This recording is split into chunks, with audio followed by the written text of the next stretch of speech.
ತಹಶೀಲ್ದಾರ್ ಕಚೇರಿಯಲ್ಲಿ ಭೂಮಿ ವಿಭಾಗದಲ್ಲಿ ಕಾರ್ಯನಿರ್ವಹಿಸ್ತಾ ಇದ್ದಂತಹ ಶಿರಸ್ತೇದಾರ್ ಸುರೇಶ್ ಅರಕೆರೆ ಅವರು ಖಾತೆ ಬದಲಾವಣೆಯನ್ನ ಮಾಡಿಕೊಡಲು ಲಂಚ ಪಡೆಯುತ್ತಿದ್ದ ವೇಳೆ ಲೋಕಾಯುಕ್ತ ಅಧಿಕಾರಿಗಳ ಬಲೆಗೆ ರೆಡ್ ಹ್ಯಾಂಡ್ ಆಗಿ ಸಿಕ್ಕಿಬಿದ್ದ ಘಟನೆ ನಡೆದಿದೆ. ಹಾವೇರಿ ಜಿಲ್ಲೆಯ ಶಿಗ್ಗಾಂವ ತಾಲೂಕಿನ ದುಂಡಸಿ ಗ್ರಾಮದ ಹಜರತ್ ಅಲಿ ತಂದೆ ಇಮಾನ್ ಸಾಬ್ ಅರಳಿಕಟ್ಟೆ ಅವರು ತಮ್ಮ ಭೂಮಿ ಖಾತೆ ಬದಲಾವಣೆಗಾಗಿ ಅರ್ಜಿಯನ್ನು ಸಲ್ಲಿಸಿದರು.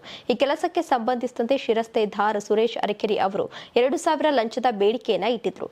ಈ ಕುರಿತು ರೈತ ಲೋಕಾಯುಕ್ತರಿಗೆ ದೂರು ನೀಡಿದರು. ದೂರು ಆಧಾರವಾಗಿ ಶುಕ್ರವಾರ ಲೋಕಾಯುಕ್ತ ಅಧಿಕಾರಿಗಳು ಕಾರ್ಯಾಚರಣೆಯನ್ನು ನಡೆಸಿದ್ದು, ಕುಂದಗೋಳ ತಹಶೀಲ್ದಾರ್ ಕಚೇರಿಯ ಭೂಮಿ ವಿಭಾಗದಲ್ಲಿ ಲಂಚದ ಹಣ ಪಡೆಯುತ್ತಿದ್ದ ವೇಳೆ ಅಧಿಕಾರಿಗಳು ಸುರೇಶ್ ಅರಕೆರೆಯನ್ನ ರೆಡ್ ಹ್ಯಾಂಡ್ ಆಗಿ ವಶಕ್ಕೆ ಪಡೆದಿದ್ದಾರೆ.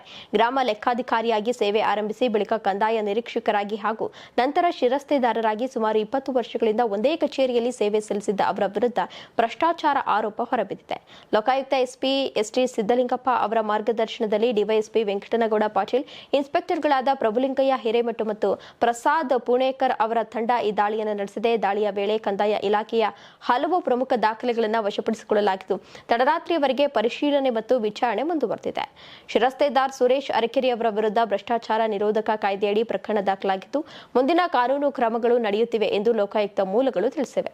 ನೀವು ಸಣ್ಣ ಆಗ್ಬೇಕಲ್ವಾ? ಅದು ಒಂದು ಉತ್ತಮ ಆಹಾರದಿಂದ ಸಣ್ಣ ಆಗ್ಬೇಕಲ್ವಾ? ಪ್ರತಿದಿನ ನಮ್ಮ ಜೀನಿ ಸ್ಲಿಮ್ ನ ಯೂಸ್ ಮಾಡಿ ಯಾವುದೇ ಸೈಡ್ ಎಫೆಕ್ಟ್ ಇಲ್ದಂಗೆ ನೀವು ಸಣ್ಣ ಆಗ್ತೀರಾ.